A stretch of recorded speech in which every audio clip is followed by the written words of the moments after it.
Gloria al Señor. ¿Podemos empezar?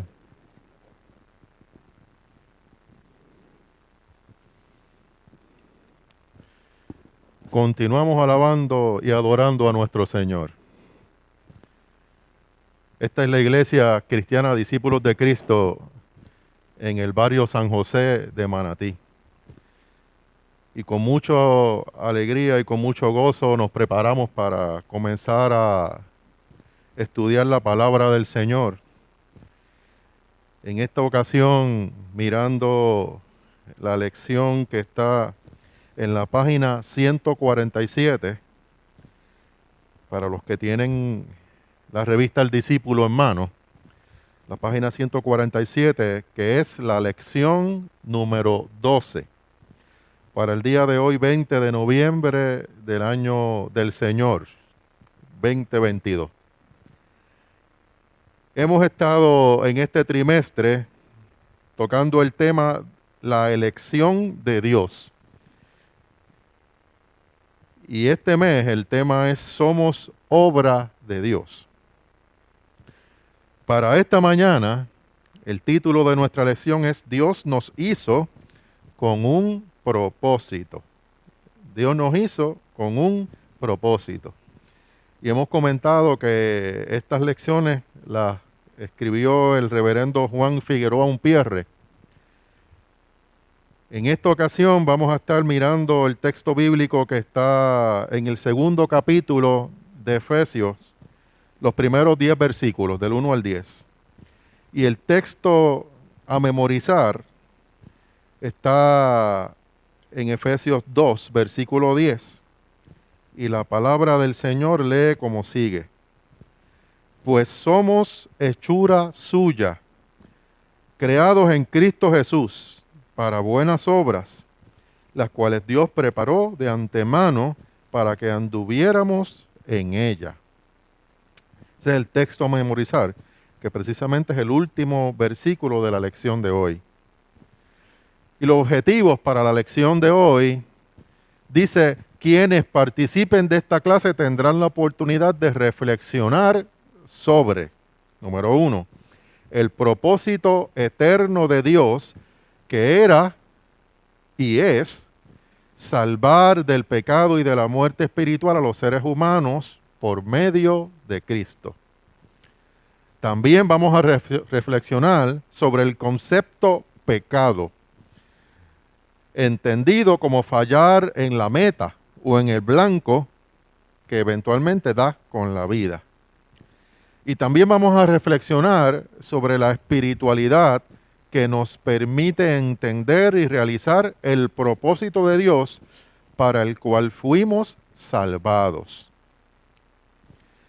Comenzamos introduciendo esta lección y en esta lección vamos a ver que se va a estar hablando que el pecado es lo mismo que estar muerto, pero muerto espiritualmente.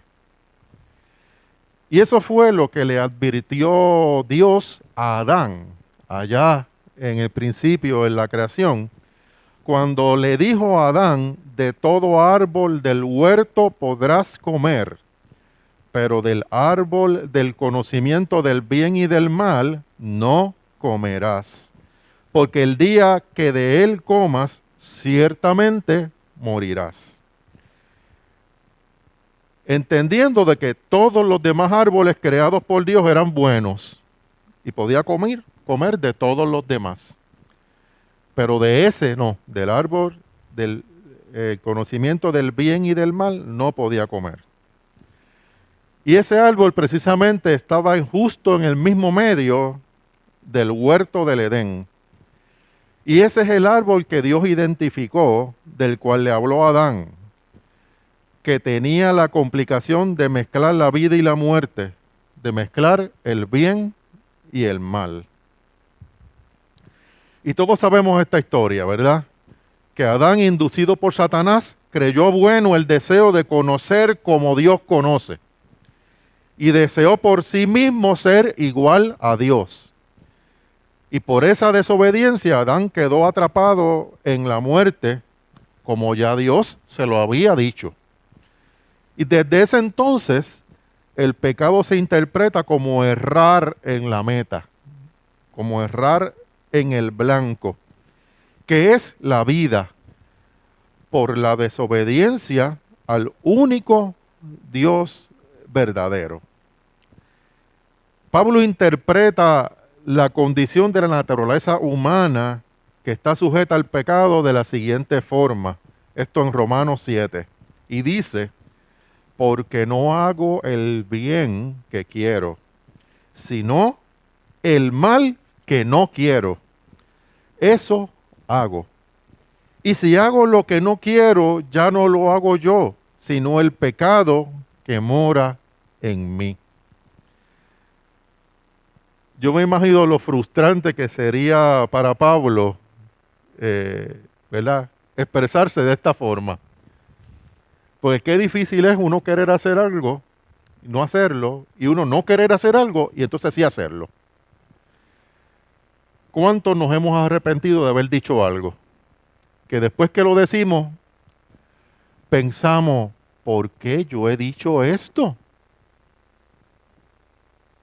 Es que no entiendo por qué yo dije esto. Herí a esta persona y no entiendo por qué lo hice.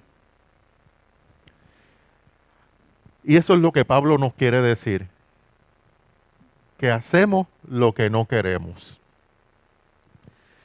La esclavitud del pecado no nos permite realizar el propósito de Dios en nuestras vidas. Y nosotros indudablemente necesitamos ser liberados del pecado, ser liberados de la muerte, para poder encontrar el camino de la vida. Y en Romanos 7, Pablo afirma la condición de sujeción al pecado y a la muerte con la siguiente afirmación y a la vez con la misma pregunta. Dice Pablo, miserable de mí, ¿quién me librará de este cuerpo de muerte? ¿Quién me librará? Un capítulo más tarde, en Romanos, entonces Pablo ahora, con mucha alegría, contesta esa misma pregunta por el efecto de la gracia y el amor de Dios. Y dice la palabra, ahora pues, ninguna condenación hay para los que están en Cristo Jesús, los que no andan conforme a la carne, sino conforme al Espíritu. Porque la ley del Espíritu de vida en Cristo Jesús me ha librado de la ley del pecado y de la muerte. El mismo Pablo que hizo esa afirmación tan triste y esa pregunta, un capítulo más tarde la contesta, ahora con alegría y con gozo y esperanza. Y es que a Cristo también se le llama el segundo Adán. ¿Ustedes han escuchado eso? Porque obró de forma contraria al primer Adán. En este caso, Cristo siendo verdadero Dios, en lugar de aferrarse a su divinidad, se despojó de ella y se hizo humano. Lo contrario de Adán, que quería parecerse más a Dios, ser como Dios. En este caso, Cristo, en vez de desobedecer a Dios como hizo Abraham, en este caso lo obedece hasta la muerte y muerte de cruz. Y por su obediencia, Dios lo levantó de los muertos y lo constituyó como el principio de una nueva creación. Damos gloria al Señor por eso. Esta lección que estamos tocando en esta mañana nos muestra tres aspectos importantes de la redención obrada por Cristo. Número 1, enfrenta la realidad de que los seres humanos estábamos muertos en nuestros delitos y pecados. Como dicen los abogados, podemos estipular eso. Estábamos muertos en nuestros delitos y pecados. Y entonces ahora vivifica al ser humano mediante el sacrificio de Cristo. Tenemos esperanza porque el sacrificio de Cristo nos da vida. Y como último punto, levanta a Cristo de los muertos y con Él levanta a su iglesia para que testifique al mundo sobre la gloria de Dios y el poder redentor de su evangelio. Así que Cristo es levantado y nosotros con Él, ¿verdad? Por eso tenemos esperanza. Pero para que testifiquemos al mundo sobre ese poder redentor que es el mismo que levantó a Cristo, el mismo que nos levanta a nosotros hoy día. Ajá.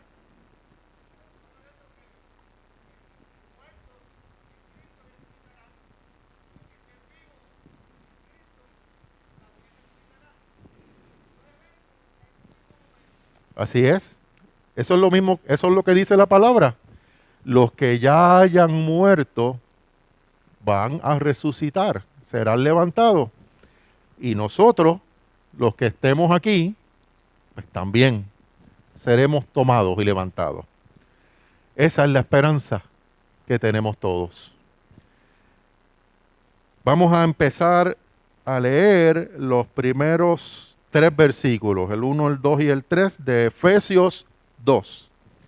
Y como siempre le pedimos a nuestro hermano Johnny Amador que nos ayude leyendo esos 3 versículos en esta ocasión. Dios le bendiga, iglesia. La palabra lee en nombre del Padre, del Hijo y del Espíritu Santo, y la iglesia llegaba para el cielo, dice: Amén. Amén. Ante ustedes estábamos muertos a causa de las maldades y pecados en que vivían, pues según los criterios de este mundo, y hacían la voluntad de aquel espíritu que domina en el aire y que anima a los que desobedecen a Dios. De esa manera, oh gloria a tu nombre, Padre.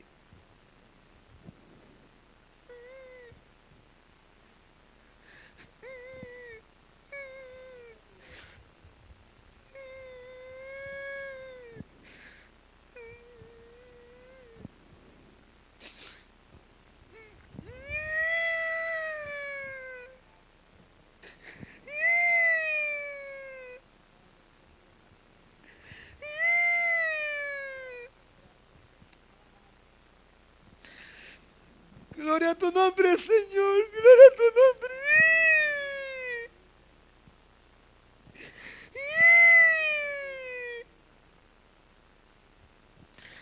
Bendito tu nombre, Padre. Bendito tu nombre. Gloria a tu nombre, Señor.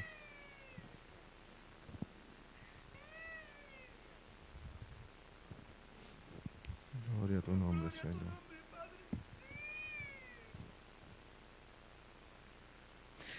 Gloria a tu nombre, Padre. De esa manera vivíamos también todos nosotros en otros tiempos, siguiendo nuestros malos deseos y cumpliendo los caprichos de nuestra naturaleza pecadora y de nuestros pensamientos. A causa de eso, merecíamos toda razón del terrible castigo de Dios, igual que los demás.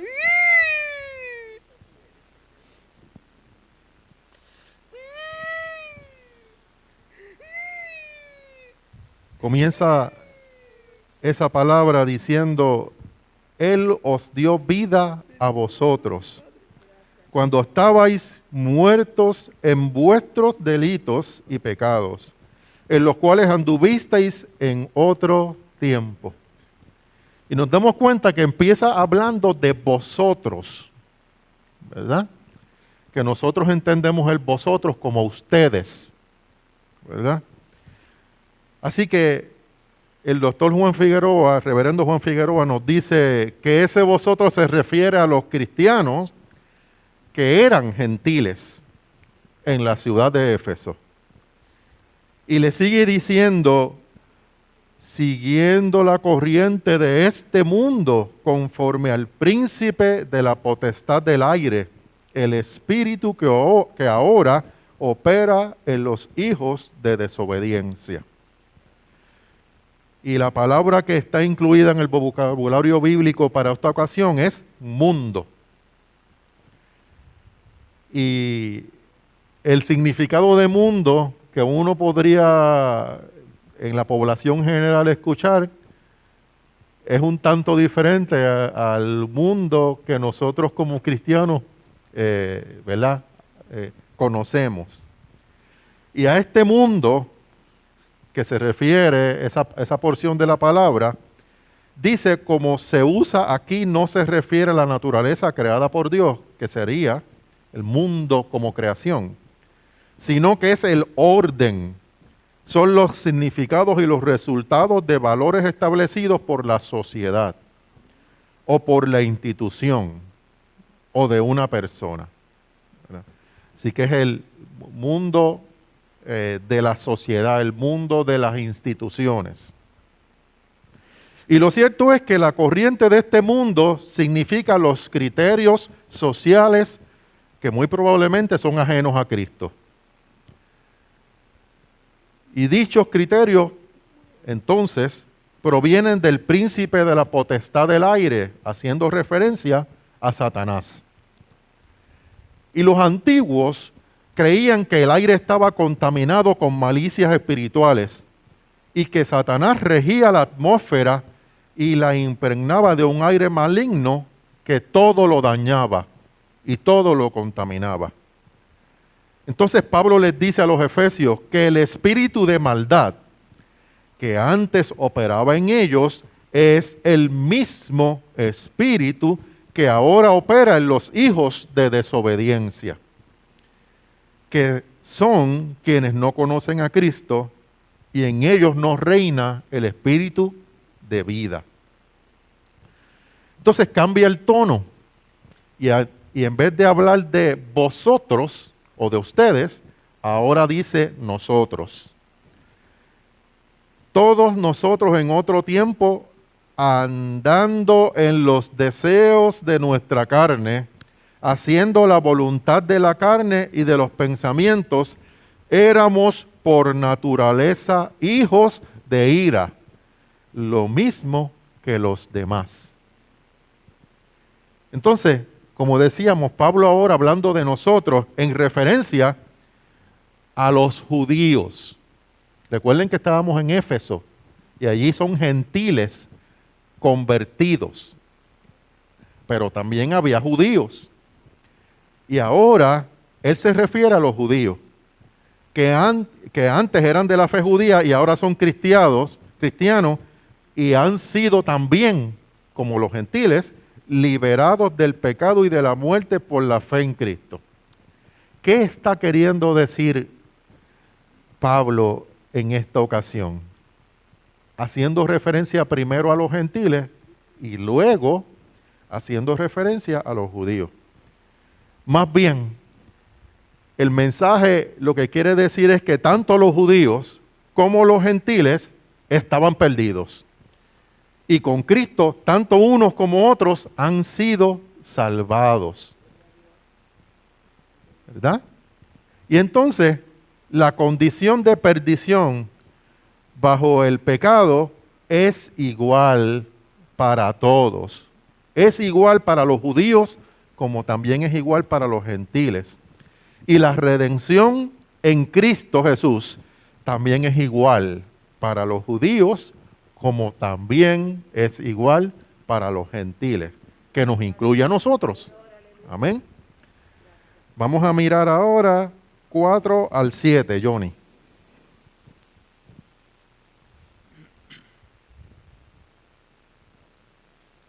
Pero Dios es tan misericordioso y nos amó con un amor tan grande que nos dio vida juntamente con Cristo cuando todavía estábamos muertos a causa de nuestros pecados.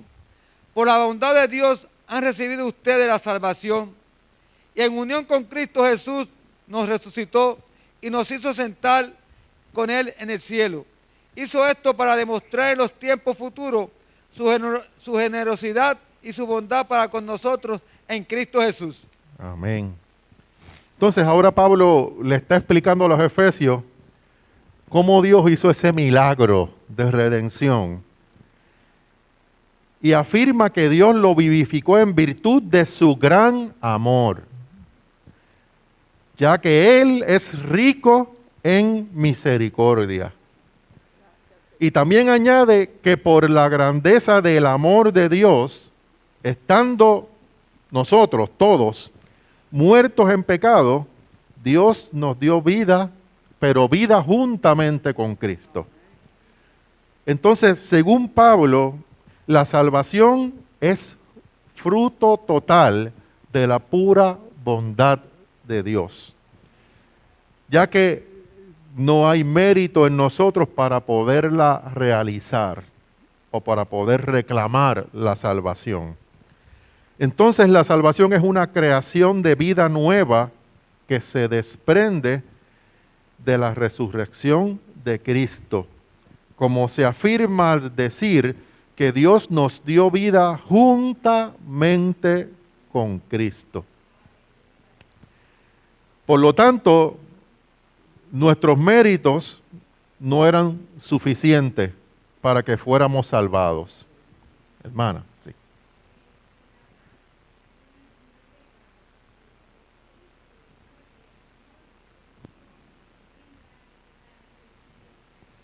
Amén.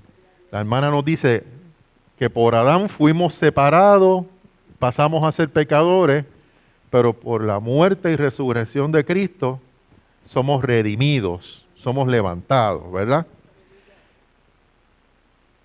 Y como Dios sabía que era imposible para el ser humano alcanzar la salvación por sus propios méritos, Él les salvó por el puro afecto de su buena voluntad, por su amor para con nosotros.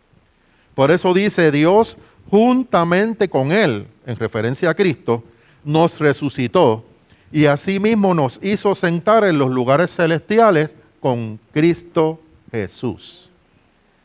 Esta hermosa afirmación se puede entender mejor si recordamos las palabras de Jesús cuando a punto de ser arrestado, en Juan 17:24, Jesús oró y oró de esta forma: Padre, aquellos que me has dado, quiero que donde yo estoy también ellos estén conmigo. Justo antes de ser arrestado, estaba Jesús orando, pidiendo para que cuando fuera glorificado y levantado, esos hermanos que estaban con Él también fueran levantados con Él.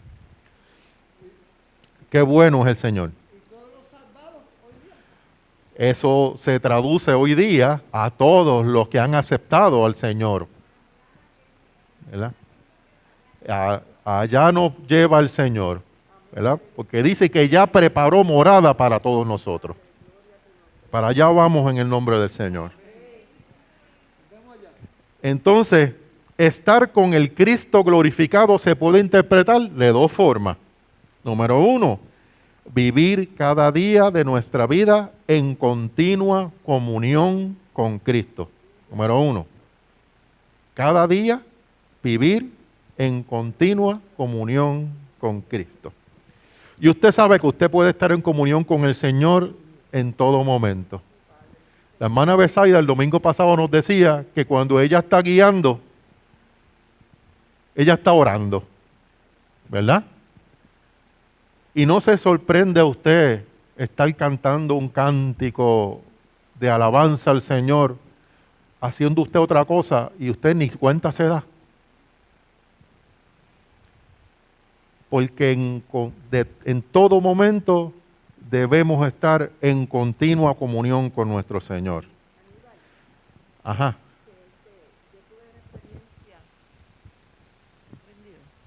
Yo tuve una experiencia que pues como yo y yo, pues los dos somos cristianos, ¿verdad? Él se va a un área que tiene a seguir preparando mensajes. Y yo pues me voy a la cama y empiezo a oír música. Y empiezo a hablar así con el Señor. Y en un momento dado, yo estaba oyendo una alabanza, estaba hablando con el Señor, y yo estaba llorando sin darme cuenta. Sin darme cuenta, las lágrimas bajaban y bajaban y bajaban, y yo decía, Señor, pero si yo no siento tristeza ni nada porque tanta lágrima. Y yo digo, me has venido a visitar tu espíritu, ¿verdad? Aleluya. Amén. Y tuve una experiencia bien bonita. Así es el Señor con nosotros, que tiene ese trato especial, ¿verdad?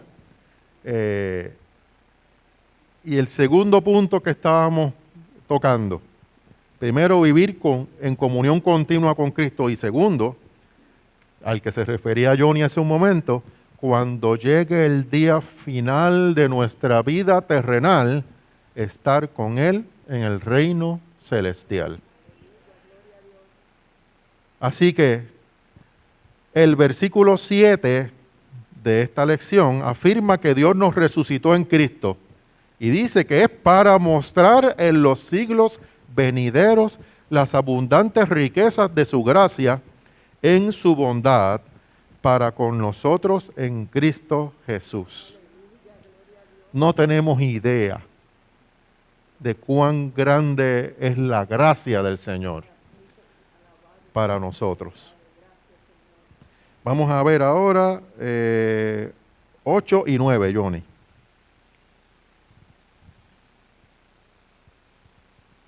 Gloria a tu nombre, Padre. Pues por la bondad de Dios han recibido ustedes la salvación por medio de la fe. No es esto algo que ustedes mismos hayan conseguido, sino que es un don de Dios. No es el resultado de las propias acciones, de modo que nadie pueda gloriarse de nada. Pablo entonces nos dice que la obra de salvación es resultado de la gracia de Dios. Esto sin nosotros merecerlo, ya que solo por la gracia sois salvos por medio de la fe, y esto no de vosotros, pues es don de Dios. Estábamos hablando el domingo pasado, ¿verdad? De los regalos que el Señor nos da, ¿verdad? Y de la revelación que el Señor nos da, ¿verdad? Que así le dijo a Pedro, esto no te lo reveló carne de sangre, sino mi espíritu. Eso es don de Dios, ¿verdad? Y la salvación es por gracia y es también don de Dios. Y definitivamente hemos mirado que es imposible para el ser humano agradar a Dios. El hecho de que la salvación sea solo por la gracia de Dios tiene otro valor importante, ya que elimina el motivo de la gloria personal. Tal como se afirma, para que nadie se gloríe. No es por nuestros méritos, es por la gracia del Señor. Y hay que tener cautela con esto de nosotros gloriarnos a nosotros mismos, porque nos comenta el reverendo Juan Figueroa que eso es paralelo a la idolatría, la cual es abominable para Dios. Que el domingo pasado, pues toda esa lección del domingo pasado era una intercesión. Esas palabras que nos traía, ¿verdad? Toda la parte esa era una intercesión por toda su iglesia. Y hoy pues nos está hablando de la gracia, de que tenemos que ser agradecidos a Él, porque todo es por Él y para Él. Amén. Hermana Besaida.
Amén.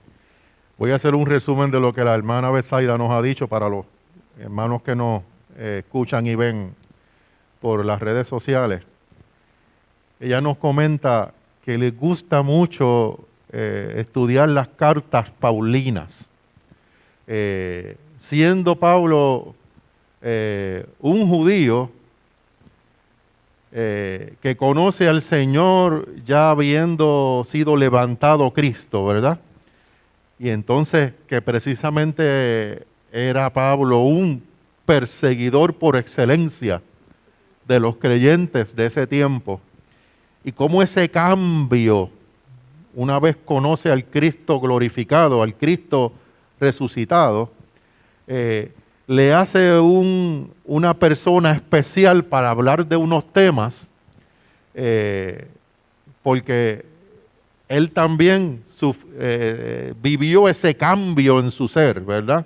Cómo fue transformado y cómo Pablo es un excelente ejemplo, ¿verdad? Para traernos estas enseñanzas como una persona que vivió, que fue cambiado y nos enseña su experiencia. Y nosotros aprendemos tanto, ¿verdad? Cuando estamos estudiando la Biblia entera, ¿verdad? Pero las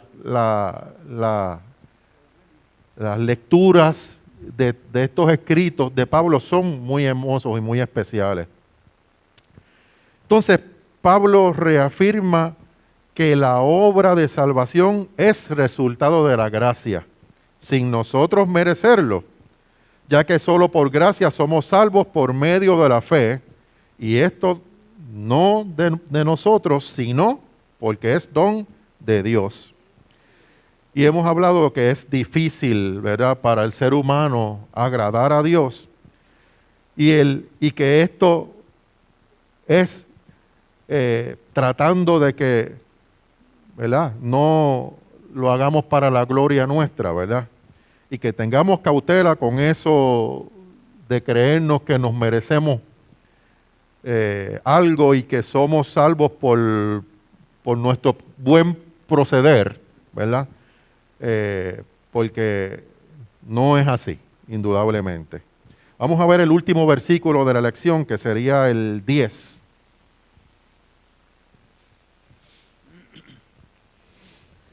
Pues es Dios quien nos ha hecho. Él nos ha creado en Cristo Jesús para que hagamos buenas obras, siguiendo el camino que Él nos había preparado de antemano. Dios le bendiga. Amén.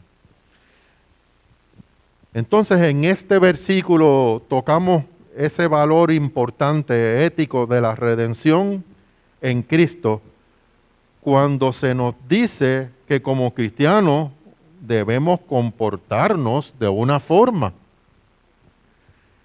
Y se dice que debemos comportarnos como que somos hechura suya, como que somos de Dios, creados por Cristo, pero nos dice para buenas obras, ¿okay?, las cuales Dios prepara de antemano para que anduviéramos en ellas. Entonces, ¿la salvación es por obras o es por fe?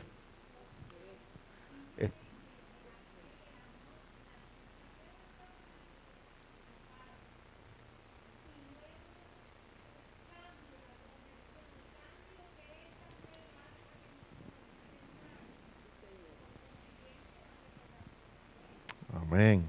Así que la hermana nos dice, indudablemente es por fe. Pero una vez uno conoce al Señor, transforma nuestra vida y eso redunda en buenas obras, ¿verdad? Así que esta pregunta de que si la salvación es por obras o es por la fe, la trae el reverendo Juan Figueroa, porque es un debate que por mucho tiempo ha existido. Ha sido dañino entre los cristianos este debate. Y hay cristianos que afirman que por la fe cristiana hacer buenas obras no nos salva de pecado. Pero por otro lado hay otros cristianos que se apegan a los pasajes bíblicos que afirman que la fe sin obras es muerta. Entonces, ¿qué nos dice la Biblia? La Biblia nos enseña que no podemos salvarnos por el mérito de nuestras buenas obras, sino por la gracia de Dios. Amén. Pero una vez hemos sido salvados por la fe en Cristo, entonces estamos llamados a hacer buenas obras. No es compatible haber sido salvados por la fe en Cristo y seguir obrando de la misma forma que obrábamos antes, ¿verdad? Se espera de nosotros que obremos en bien, porque somos hechura suya, creados en Cristo Jesús para buenas obras. ¿Y cómo nosotros entonces aplicamos esto en estos 10 minutos que nos quedan? ¿Cómo aplicamos lo que acabamos de leer? La primera aplicación que nos menciona la revista El Discípulo es la apertura del mensaje de salvación a todas las razas y a todos los pueblos de la tierra. Y es que Pablo estaba convencido de que Cristo vino para salvar a toda la humanidad. Esto en el inicio le causó rechazo entre los judíos cristianos, que seguían pensando que Cristo vino para ellos, ¿verdad? Y limitaban la obra de redención de Cristo a los propios judíos. Hoy día todavía hay judíos no cristianos que esperan al Mesías, porque para ellos uno de los signos consistía en la restauración del gobierno de Israel, y todos sabemos que eso no ocurrió. Esa interpretación diferente que han tenido los judíos sobre la función del Mesías fue notable. Inclusive, los mismos discípulos le dijeron en Hechos 1:6, Señor, ¿restaurarás el reino a Israel en este tiempo? Ya Cristo habiendo resucitado y habiéndosele aparecido a ellos, todavía ellos estaban esperando si Cristo Jesús iba a restaurar el reino de Israel. Y miren la contestación en Hechos 1:7, un versículo después, que les dice Jesús. Les dice que ellos no sabían en qué consistía el reino de Dios, diciéndoles, no os toca a vosotros saber los tiempos o las sazones que el Padre puso en su sola potestad. Eso es Jesucristo contestándole a sus discípulos antes de él ser levantado. Así que definitivamente Pablo enseñó que Cristo vino para salvar de sus pecados al mundo y que el reino de Dios, allí en el reino hay tanto judíos como gentiles que han aceptado a Cristo como su Salvador y como Mesías. Esta apertura de Cristo a todas las naciones nos debe mantener alertas en contra de los prejuicios raciales.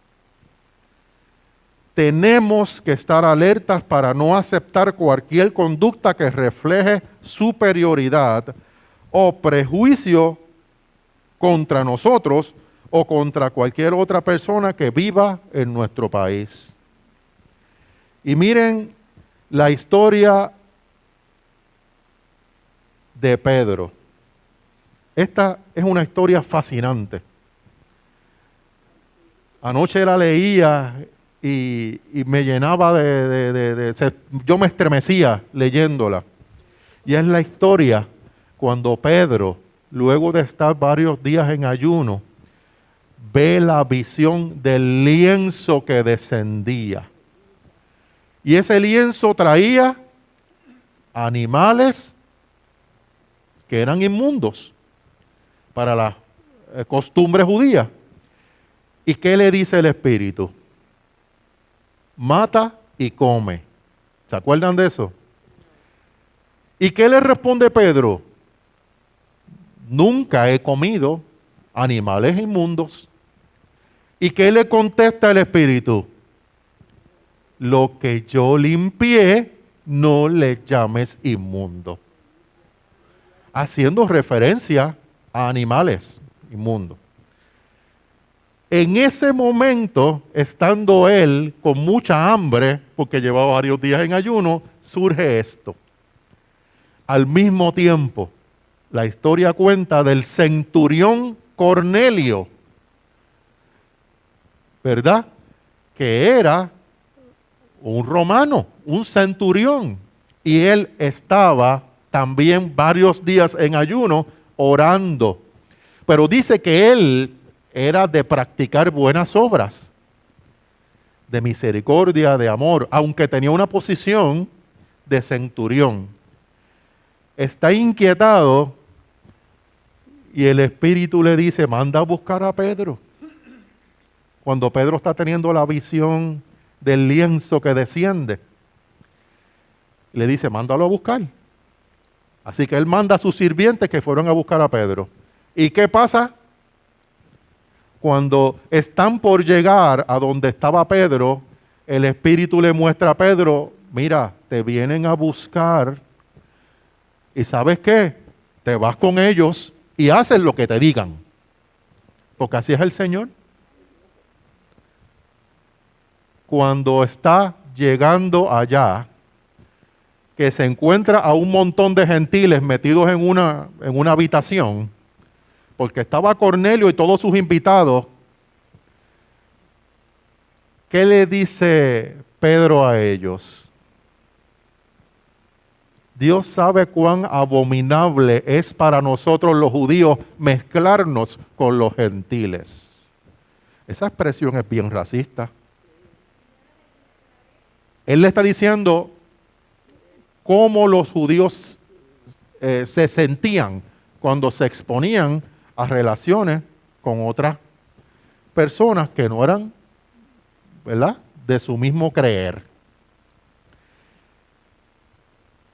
Pero ahora me doy cuenta que Dios no hace acepción de personas. Si ya le había dicho, a lo que yo limpié no llames inmundo.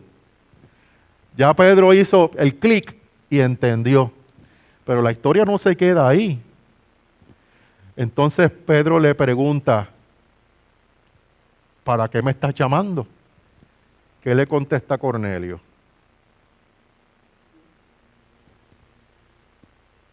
Es que tú eres el que me vas a hablar a mí. Estoy aquí esperando que tú vengas y me hables. Qué sorpresa. A usted lo invitan a un lugar, usted no sabe para qué va, para allá.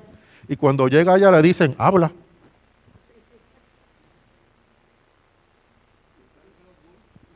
¿Verdad? ¿Qué le dijo Cristo a sus discípulos?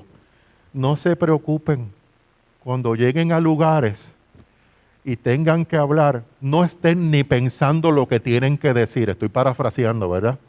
Porque yo les daré lo que ustedes tienen que decir. Yo se los mostraré. Y entonces ahora, en esa conversación, hablándoles Pedro a esos gentiles, el Espíritu desciende sobre ellos para enseñarle más todavía a Pedro.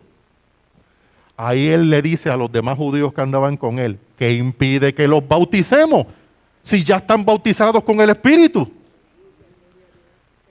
Ustedes ven cómo cambia la vida de un creyente.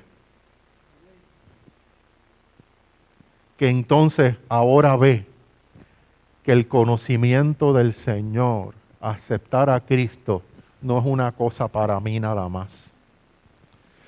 El Señor nos llamó a llevar esto y no es para mí nada más, es para todos. Porque Cristo vino para salvarnos a todos. Después mire esa historia de Pedro con el centurión Cornelio que está en Hechos 10.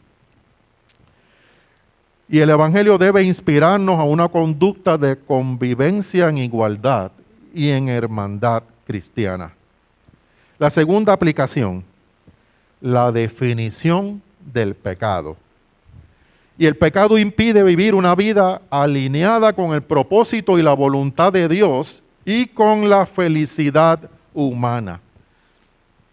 Pablo afirma que el pecado es una condición que afectaba lo mismo a judíos como a gentiles, a todos. Y el pecado es como una corriente que arrastra a las personas a la muerte. Puedes pasar la próxima. Al engaño y al egoísmo. No se está hablando de la muerte física, sino de la muerte espiritual, que termina con toda sensibilidad humana. Cuando se habla de que el pecado nos lleva a la muerte, se habla de la muerte espiritual, que nosotros a veces decimos, esta persona está muerto en vida, no tiene esperanza, no tiene norte, ¿verdad? La muerte que se refiere aquí es la muerte espiritual, pero indudablemente nos lleva a la muerte total, el pecado. Y esa corriente del mundo, que es pecar y fallar en dar con la meta, que es la que propicia la vida, ese dejar de ser la persona que puede ser en virtud del amor y de servir a los demás.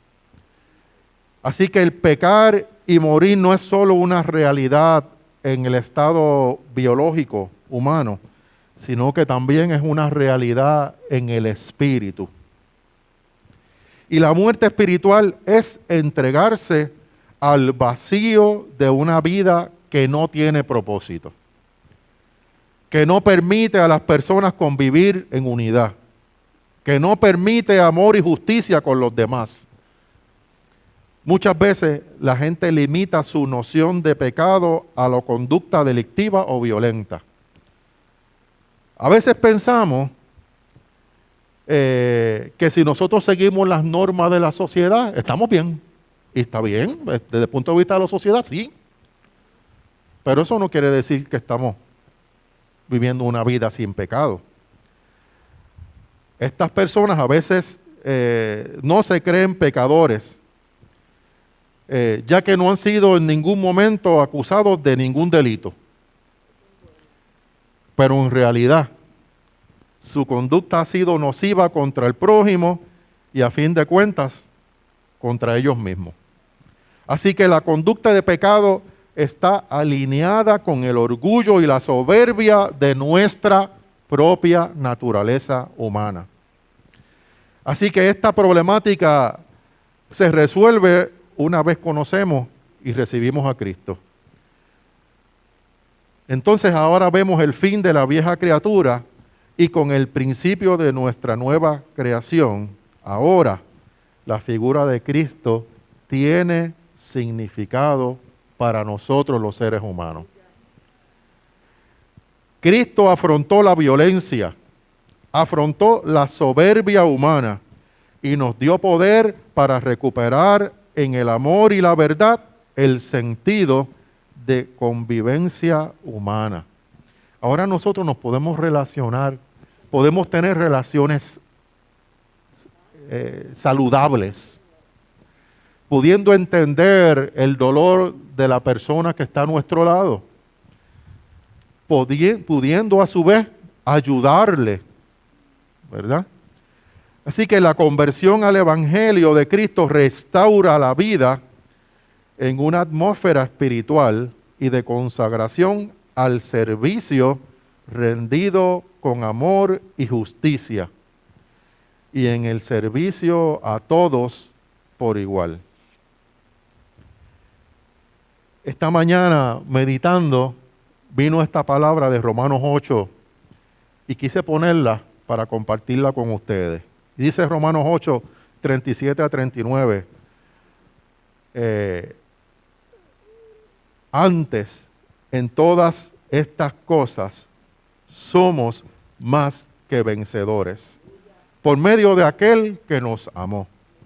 Por lo cual estoy seguro que ni la muerte, ni la vida, ni ángeles, ni principados, ni potestades, ni lo presente, ni lo porvenir, ni lo alto, ni lo profundo, ni ninguna otra cosa creada nos podrá separar del amor de Dios, que es en Cristo Jesús, Señor nuestro. Y es que por la fe y asistidos por la gracia de Dios, que aunque el mundo nos presente grandes tentaciones, siempre seremos más que vencedores en la lucha contra el pecado y la muerte. Esto por la gracia y el amor de nuestro Señor. Vamos a pasar a la oración. Padre Celestial, gracias por tu amor revelado en Cristo, que desde el principio, siendo uno contigo, se hizo humano para redimirnos del poder del pecado y la muerte, y revelarnos la grandeza de tu amor. Ayúdanos para que reflejemos en toda nuestra manera de vivir el poder que tienen tu verdad y tu amor para vivificar a toda la humanidad. En el nombre de Jesús oramos. Amén. Que el Señor nos continúe bendiciendo.